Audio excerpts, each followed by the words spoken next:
So we're discussing actions that were started before Shabbat and continue into the Shabbat, and what's permitted and what's forbidden. We're on Daf Yutet Amud Aleph, just before Yutet Amud Bet. We're going to start on Yutet Amud Bet, near the top of the page. Just going to try to review a little bit.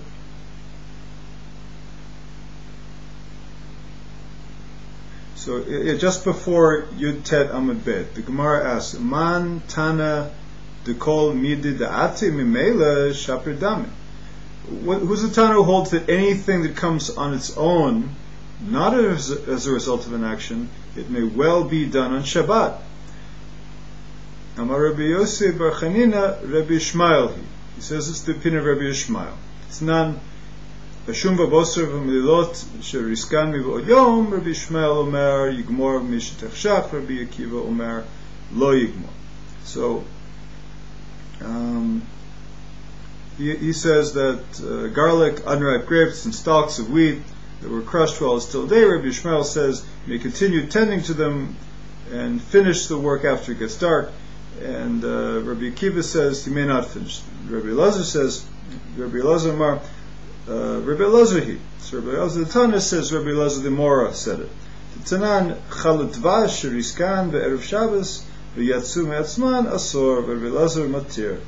So it says in the Mishnah that honeycombs were that were crushed on the eve of Shabbat, and the honey came out of them into the Shabbat. That's permitted. Sorry, forbidden. The first time it says forbidden, and Rabbi Elazar, the Amora, says it's permitted. Rabbi Yosef Bar Chanina, my tama lo amar Rabbi Elazar. Rabbi Yosef Bar Chanina, why didn't he say like the explanation of Rabbi Elazar? In other words, why didn't he permit it? Amar lach hatam hu de meikara ochel v'sof ochel. It's first in the beginning it's food and the end it's food. There's no big change. Hacha meikara ochel v'hashta mashke. The reason he doesn't agree with Rabbi Elazar is first it's food and later it's a drink, so it underwent a significant transformation, which would require it to be forbidden on Shabbat. Rabbi Elazar Amar lach Hasham Yinan le Rabbi Elazar da afilu zeitim v'anavim namishare. So if you use that reasoning, you might say that zeitim and anavim, the olives and grapes, are also permitted. The Hakiata Rabbi Hoshaya min Naharda, for when Rabbi Hoshaya came from the town of Naharda, Atav Aite Matnita Bideh, he came with a certain tradition of a Mishnah with him, which said zeitim v'anavim sheriskan me'erev Shabbat v'yatzu me'atzman. The Mishnah that he brought said that olives and grapes that had been crushed on the eve of Shabbat and the juice came out on its own, or the oil came out on its own, is forbidden. Rabbi Elazar and Rabbi Shimon matirin. However, Rabbi Elazar and Rabbi Shimon actually permitted. Rabbi Yosef Bar Chanina braita lo shmiele. Rabbi Yosef Bar Chanina was not aware of this braita. But Rabbi Elazar, my time lo amar ka Rabbi Yosef Bar Chanina. Why didn't Rabbi Elazar teach like Rabbi Yosef Bar Chanina? Amar lach lav yitmar la.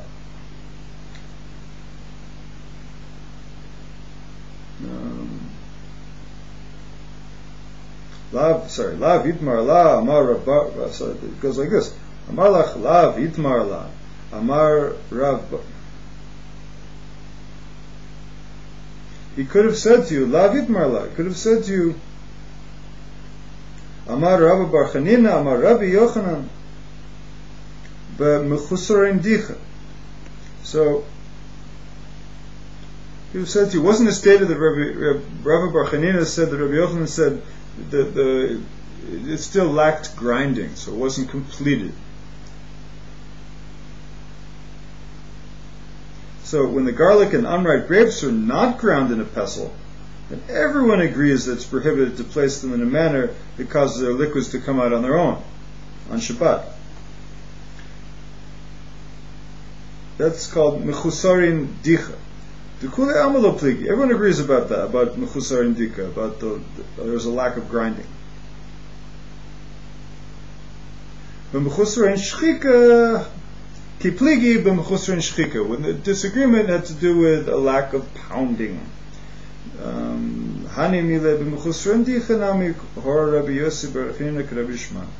So they disagreed as a lack of pounding. In these cases, it considers that they lacked grinding.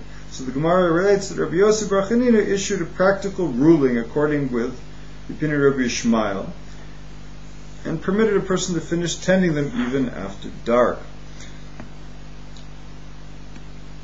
So there's other. Now the Gemara is going to go to other issues having to do with the olive press. Shemen shel badadin machatzalot shel badadin Rav Asar Ushmuel Share. Oil of olive presses and mats of olive pressers. Oil of olive pressers, as opposed to olive presses.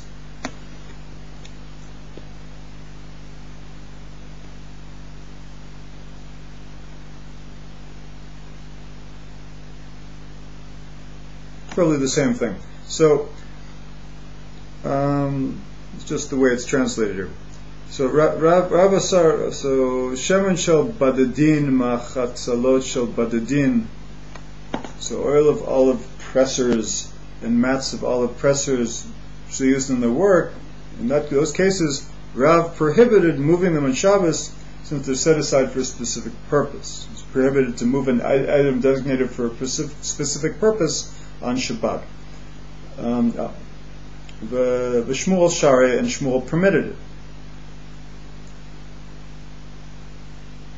because according to Shmuel's law of muktzah, things that are set aside, it doesn't apply in most cases. Along the same lines, they disagree with regards to what?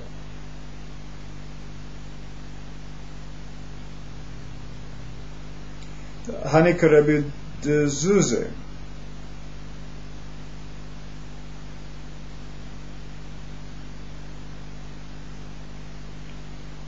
Hani Karke de Zuze, Rav Asar v'Shmuel Shari. So, with regards to mats used to cover merchandise transported in the ship, Rav prohibited using them because they were set aside, and Shmuel permitted using them. Similarly, Amar Rav Nachman is lachalava v'rachel legizata v'tarnagolet levetata v'torei de ridya v'torei de ridya v'tamar de iska. In all these cases, what are they? A goat for its milk, an ewe for shearing its wool, a chicken for its egg, an oxen for plowing. That's torei de ridya, is plowing. So all of which are designated for a purpose other than eating, as well as tamre de iska, dates used for commerce. Rav Asar v'Shmuel Amar mutar. Rav said they're forbidden, and Shmuel said they're permitted. V'kamiplagi beplugta de Rabbi Yehuda v'Rabbi Shimon. Similarly, there was a dispute about this between Rabbi Yehuda and Rabbi Shimon. Ahu Talmid de Ori b'charata de Argiz Rabbi Shimon Shamte Rav Hamnuna. So there's a story about a student who issued a ruling in the city of Harta de Argiz about items that are set aside. That items that are set aside are permitted in accordance with the opinion of Rabbi Shimon, Rabbi Shimon's law of muktzah, and Rav Hamnuna excommunicated him. So, fragt the Gemara asks, Haka Rabbi Shimon sevirela? Don't we hold the halacha in accordance with the opinion of Rabbi Shimon? Why should he excommunicate him? Ba'atur d'Rav Hava. Rav Hamnuna was under the place that was under the jurisdiction of Rav. Lo ibai, and Rav had his law, and Shmuel had his law. I'm going to it went according to the local chacham, the local wise, local sage. So, ba'atud Rav Hava lo ibaye le lemeh bar hach. So in such a place, the student should not have done this. He should have accepted the ruling of the local chacham, the local amora. Hani tare talmide chad matzil b'chad, chad matzil b'chad mana, b'chad matzil b'arba b'chamesh mana. So incidentally, the Gemara relates a story involving these two students. One would rescue from a fire with one vessel, chad mana, and the other would rescue from a fire with 4 or 5 vessels. Arba b'chamesh mane. Mane, it sounds like a coin, but it's also, of course, a vessel. Right? Kamiflige the Rabba bar Zabda v'Rav Huna.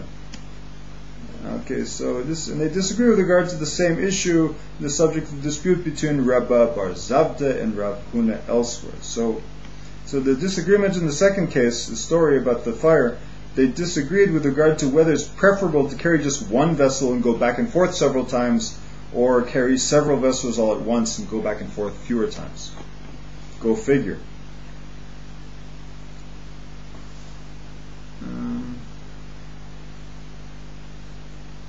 So now we have a Mishnah. Matnitin.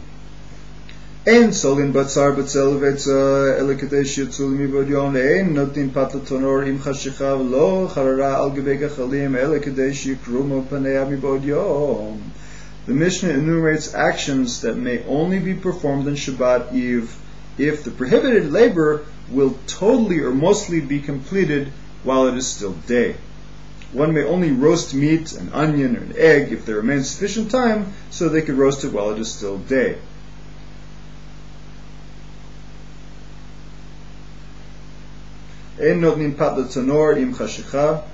One may not place dough to bake in the bread in the oven on Shabbat Eve after nightfall, and he may only place charara al gabei gechalim, a cake on the coals, if there is enough time for the surface of the cake or bread will form a crust while it is still day. Rabbi Eliezer Omer Kadesh Yakrum Atachton Shala, and Rabbi Eliezer says in order that the bottom shouldn't harden, which takes less time. However, the Mishnah continues, in the case that is an exception, one may ab initio Meshalshalin at the Pesach Batanor im Chashicha. Ab initio, you can lower the Paschal lamb into the oven on Shabbat Eve at nightfall, so that its roasting is completed on Shabbat if Passover Eve coincides with Shabbat Eve.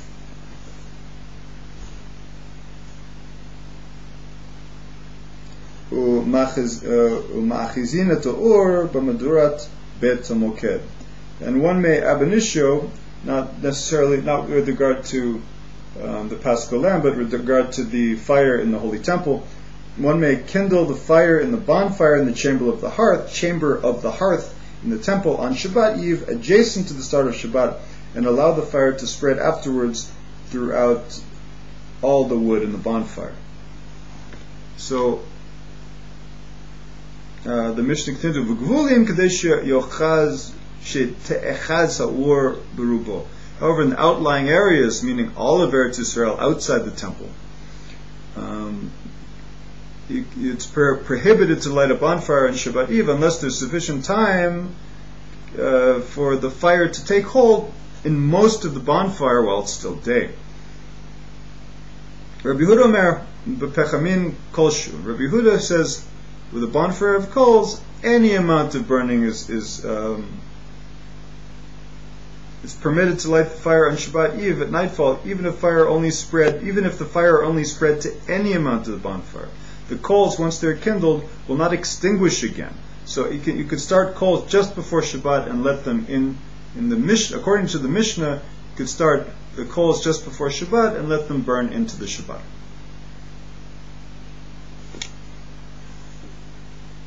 So halacha l'maaseh, we don't paskin from a Mishnah, we paskin from the Rambam and the Shulchan Aruch and the great poskim. So here, Rabbi Steinsaltz brings, some authorities rule in accordance with the opinion of Rabbi Yehuda that there's no need to ignite most of the coals before Shabbat while it is still day, as they held that he did not disagree with the opinion of the first Tana. Others differ. So the ones who hold with Rabbi Yehuda are the Torah and Rabbeinu Yerucham.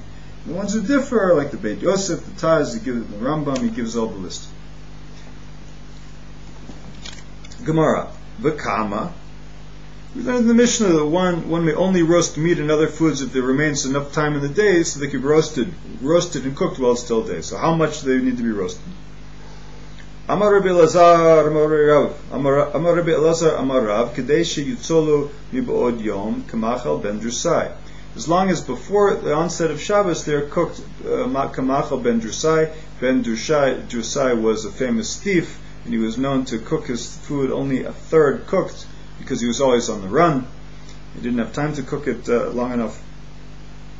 And the Itmar Nami Amar Rav Asi Amar Rabbi Yochanan Kolshu Kamachal Ben Drusai. Any amount like Ben Drusai, which is partially roasted. The Enbo Mishum Bishul Egoyim. And it was also stated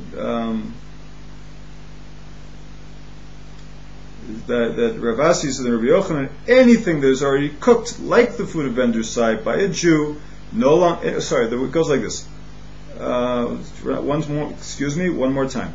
Amar Rabbi Yochanan, Kol shu kamachal Ben Drusai, en bo mishum bishul goyim. Anything, another law, anything that is cooked 1/3, it doesn't follow the law of bishul goyim, of the food cooked by a non-Jew. Tanya Chananya Amar Kol shu kamachal ben drusai mutar lahashoto al gabei kira. So it was also stated that anything, it was taught in the Breitah, Chananya says that anything that is already cooked like ben drusai, 1/3, only 1/3, no more than 1/3, is permitted to keep it on the stove on Shabbat, even though it is not swept of coals and the burning coals are not covered with the ashes. Since the food was already cooked to that extent, there's no concern that he'll come to stoke the coals, which is the law of Rufa and Ketuma. So, cooking, regarding the cooking of non-Jews, the main discussion of this halacha is in the tractate of Avodah Zarah. The essence of the halacha is the prohibition of eating food that was cooked by a Gentile. The reason for this prohibition is the concern that one may eat prohibited foods, as well as the desire to separate Jews from Gentiles. So there has to be some, okay, we want to be good neighbors and friends to our non-Jewish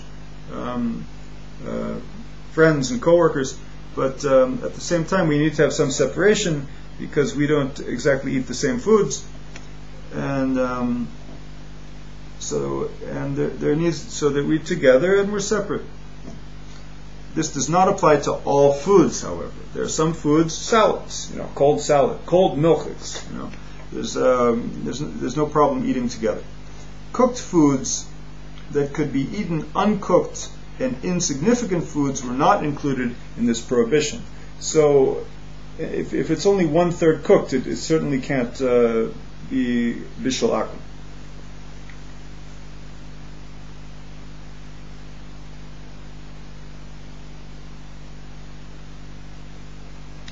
So the Gemara continues, Ein notnin et pat. One may not place bread in the oven on Shabbat Eve at nightfall if there remains sufficient time to form a crust, right, before Shabbat, while it is still day. Ibayalahu tachton. So a dilemma is raised before them with regard to the bottom mentioned in the Mishnah. Ha'ech gabe tanor. Is that side close to the oven?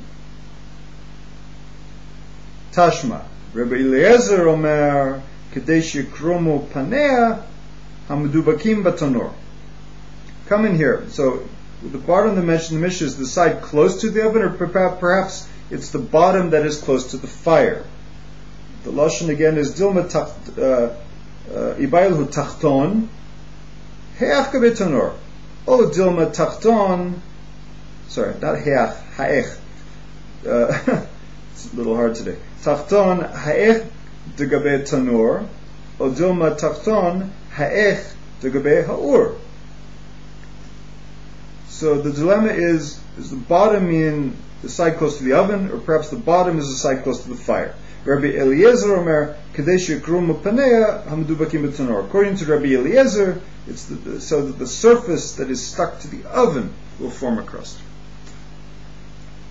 The halacha is that one may only place bread in the oven on Shabbat Eve at nightfall if the side of the loaf stuck to the oven forms a crust. This was a much popular way of cooking bread back then. I think today with even pita bread in some cultures, it's stuck to the side of the oven.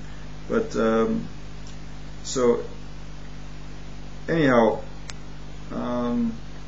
once the crust was formed, he may leave it there even after Shabbat begins, in accordance with the opinion of Rabbi Eliezer and the discussion in the Gemara, according to his opinion. That's the Taz Vilna Gaon the Shulchan Aruch Harav. Others are more stringent with regard to pie and required that a crust be formed on both sides before the onset of Shabbat. That's the Ramah. Others were equally stringent with bread.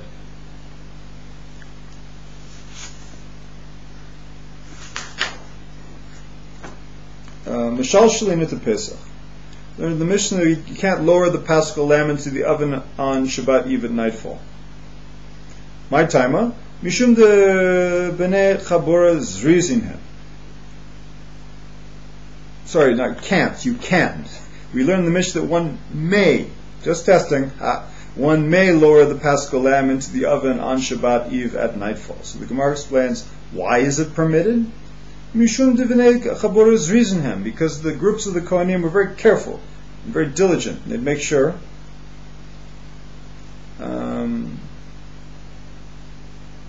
they make sure that no one transgressed the laws of Shabbos. But halav achilo. And if it was not so, then there wouldn't be permission to do so. V'amar mar, Gadya ben shrik, ben lo shrik, shapir dame. So the masters say a kid, whether it's in an oven, whether it's sealed, or whether it's an oven that's not sealed, whether it's a sealed oven or unsealed oven, everyone agrees that he may well place it in the oven at nightfall, because taking it out of the oven harms it. There's no room for concern that he will do so. He doesn't want to harm his Paschal offering. So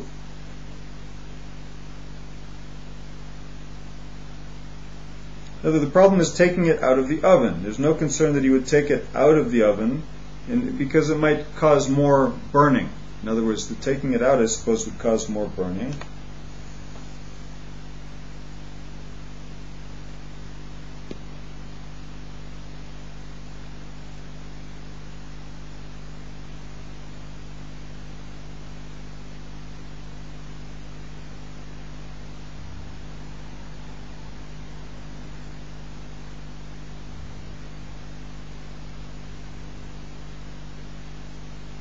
So the Maramar is talking about the meat of a kid, whether it's a sealed oven or whether it's an unsealed oven. Everyone agrees you can place it in the oven at nightfall. Why? Because taking it out of the oven harms it.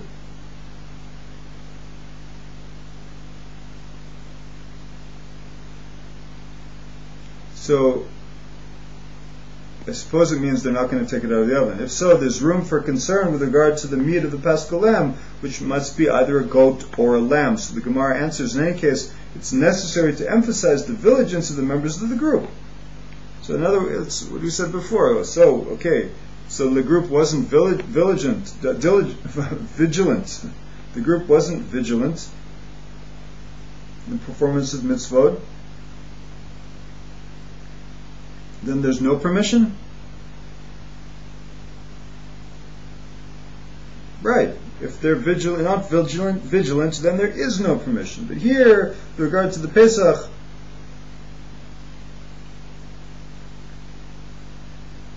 hatam minatach hacha lo minatach. Here, it's cut into pieces. There, it's not cut into pieces.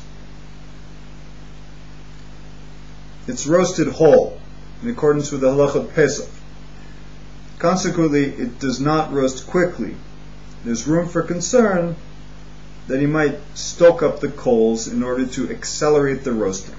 However, since the members of the group are vigilant, the sages permitted it. So this is all a way to safeguard stoking up the coals.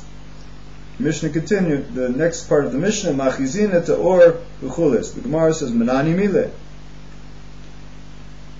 One may light the fire in the bonfire of the chamber of the hearth in the temple in Shabbat Eve, adjacent to nightfall, allowing the fire to spread, etc.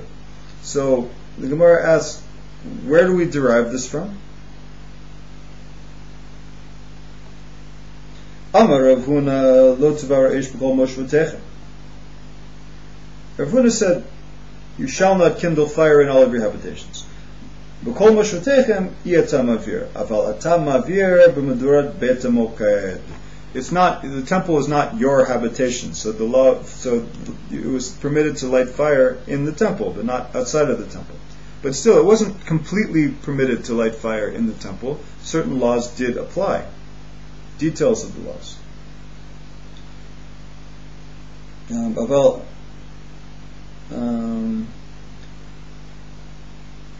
Matkif la Rav Chisda iachi afilu b'Shabbat nami. Rav Chisda objects. If so, if the source for the fact that kindling the fire is permitted on Shabbat even nightfall, it should also be permitted to kindle it even on Shabbos. Ela amar Rav Chisda kra ki ata lemishre evarim ufdarim hu da'at kohanim zrizim. So rather, Rav Chisda said, understand it this way: when the verse came to permit the burning of the limbs and the fats of the sacrifice on the altar, even on Shabbat. Lighting the bonfire in the chamber of the hearth, the Bet HaMoked, was not permitted on Shabbat itself. You see, I said certain laws applied. You couldn't light it, just light fire in the Shabbat of the stam, but even for the mitzvah, you were not allowed to light the fire, because it's not part of the temple service. It was only for the benefit of the priest to warm up.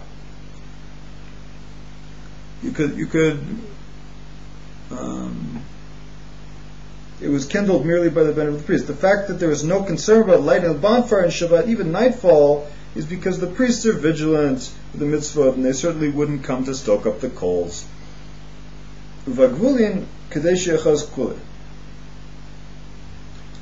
My Ruban.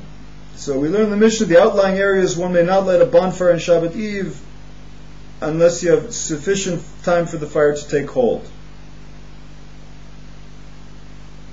Amar Rav, my Ruban, what does it mean sufficient? What does it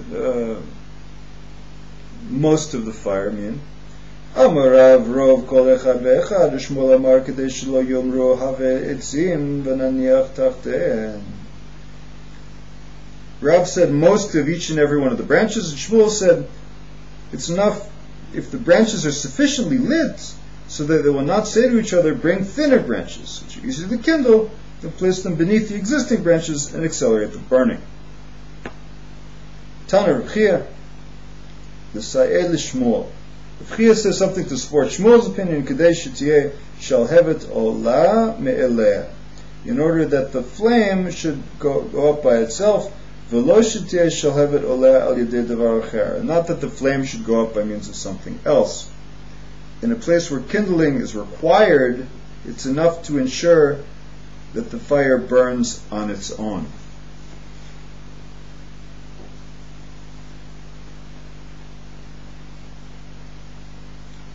So the halacha is, it is permitted to leave a bonfire to burn on its own on Shabbat when most of its fuel was already ignited before the onset of Shabbat at nightfall, in accordance with the opinion of Shmuel.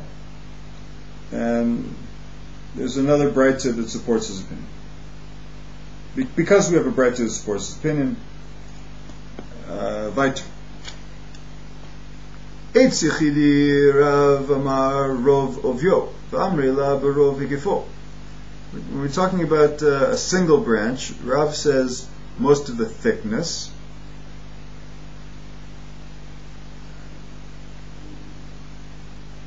And then they said to him, Others said to him, most of its circumference. So others said, some are interpret. Rav said most of its thickness, and others interpret Rav to have said most of its circumference.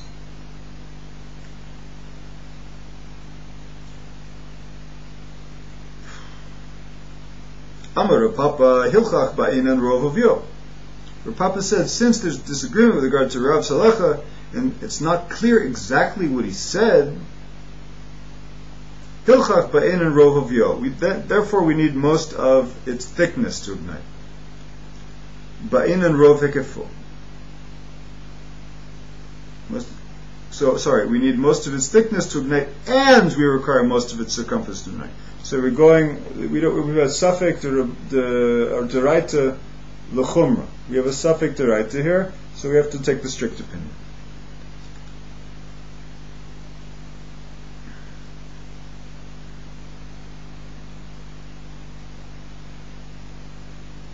Ketanai, it's like it's taught by the Tanaim. Rabbi Chia Amar Kadesh Yishachet Ha'etz Mimlechet Ha'uman. Rabbi Yehuda ben Bat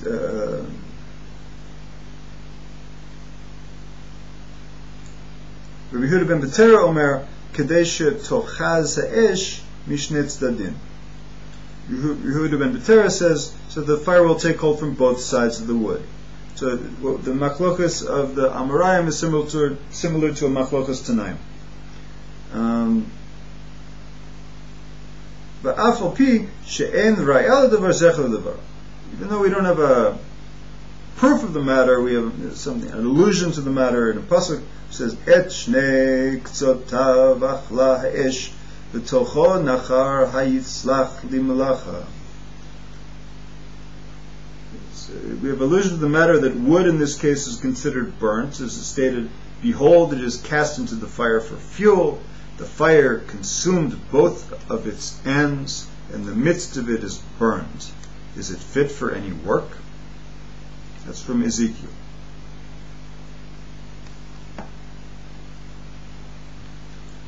Va'ach lefanav mevoaret. Va'ach lefanav mevoaret. Along the same lines, the Gemara cites a different verse about burning fire, and the hearth, ach, was burning before in Jeremiah. My ach, what's an ach? Amar Rav, achvana. Rav says it's not necessarily a hearth, it's actually it's an illusion, it's a metaphor. No, it's not a metaphor, it actually means a willow branch. Ach is not hearth, according to Rav, but a willow branch. And Shmuel said it is actually a metaphor. Shmuel Amar, Eitzim shenidluku ba'achvana, wood that was burned with brotherhood. In other words, tied together. A bunch of sticks tied together. Small sticks tied together. Uhuda Amar lahu man ba'achvana. The Gemara relates this to the man who said to the people in the marketplace, a certain man in the marketplace used to say, Man ba'achvana, who wants brotherhood? And he was found to be selling willows, little thin willow branches stuck together in faggots. Amar Rav Huna, and you don't laugh at that because that's actually the real word. Amar Rav Huna, kanim en tzrichin rov. Rav Huna said, branches don't need a majority to be burnt prior to Shabbat, because they burn easily. Agadan tzrichin rov. If they're tied together, then they do need a majority to be burning prior to Shabbat. Gar'inin en tzrichin rov. Date seeds, you don't need a majority. Most of the date seeds don't have to have caught fire before Shabbat in order for it to be mutter, because they burn easily. However, Natan b'chotalot tzrichin rov. But if they're put in woven baskets, then you need a majority of them to be burning.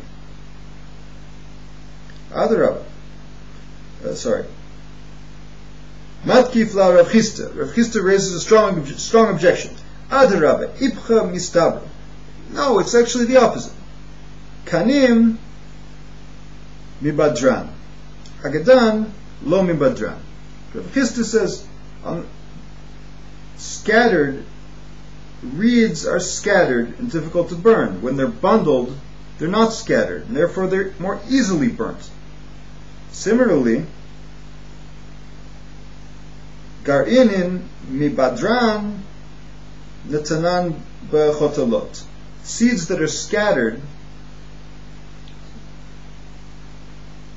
Similarly with seeds that are scattered, right? Lo mibadran netanan bechotalot. So gar'inin mibadran netanan bechotalot lo mibadran. When they're with seeds, when they're bundled, they're not scattered, and therefore they burn easily. Similarly, seeds are scattered, and if you place them in woven baskets, they're not scattered. It's also stated, Itmar Nami of Amoraim. It's ostensibly introducing a Machloket Amoraim. Rav Kahana, Kanim she'agdan tzrichim rov. Itmar is 99% introducing a Machloket Amoraim. The only reason I'm saying ostensibly here is because I just listened to Rabbi Elephant's share, who said something interesting about this. You can refer to his share to find out exactly what it was. Itmar Nami, Amar Rav Kahana, Kanim she'agdan tzrichin rov. Rav Kahana said reeds that one tied them in a bundle require most of them to ignite. Lo agdan en tzrichin rov. If they were not tied in a bundle, they don't need a majority. Gar'in en tzrichin rov. Seeds, they do need a majority. Natnan bechotalot en tzrichin rov. But if you place them in a woven baskets, they don't require most of them to catch fire. Tani Rav Yosef Arba Madorot en tzrichin rov. Rav Yosef taught 4 bonfires do not require most of the flammable material to catch fire, because their material burns more easily once the fire takes hold of them. The materials burn easily once they catch fire. So what are these 4 materials? Shel zephet, shel gafrit, shel gevina, shel revav. These are pitch, sulfur, dried cheese, and fatty materials, like oily materials. Matnita tana, af shel kash v'shel gvava. In the Brisa it says, bonfire of straw and of rakings of wood gatherings in the field also don't require a rov, a majority. Amar Rabbi Yochanan eitzim shel Bavel en tzrichin rov. Rabbi Yochanan said Babylonian wood does not require most of it to catch fire. Rav Yosef objects. Maskib la Yosef, Mahi, what's Babylonian wood? Ilema silte. If you say that Babylonian wood refers to slivers, wood slivers, used for burning and light. Hashta petila amar ula. Hashta petila. Then now we're talking about a wick, not talking about wood. So amar ula, hamadlik tzarich shiadlik barov v'yotzeh. Ula said that the one who lights it for Shabbos, for a Shabbos lamp, if you light a wick, if it happened to have silte, wood slivers for a Shabbos lamp, that's, you don't know if it's a wick or a wood, could be looked at in both ways. So Ula said the one who lights it for a Shabbos lamp, hamadlik tzarich shiadlik barov hayotzeh, that it's necessary to mention. The one who lights for Shabbos lamp, he has to light most of what emerges from the vessel. It is necessary to mention, with regard to wood slivers, that most of them must be lit. So, we'll asks a question here. He said, one who lights it for Shabbos lamp must light it most of what emerges from the vessel. So, is it even necessary to mention, with regard to wood slivers, that most of them must be lit? El Amar Rav Yosef, Shocha da Arza. Rav Yosef said, no, we're actually talking about the branch of a cedar tree. Rami Bar Abba Amar Zaza. And Rami Bar Abba said the reference is talking about hyssop, Zaza. Zaza is an interesting word. Rabbi Steinsaltz teaches that the word is perhaps related to the Middle Persian zaz, which means grass. According to the Gaonim, zaza means the branch of a tree used for burning. And just finish up with the halacha l'maaseh, bonfires. Medorot. It's sufficient to ignite even the slightest part of bonfires made of pitch, sulfur, straw, and rakings, as well as fat and wax adjacent to Shabbat, according to the variant readings of the Rif on the statement of Rav Yosef and the Breita. Hadrin alach yitzias Shabbos, hadrin alach yitzias Shabbos, hadrin alach yitzias Shabbos, bli neder.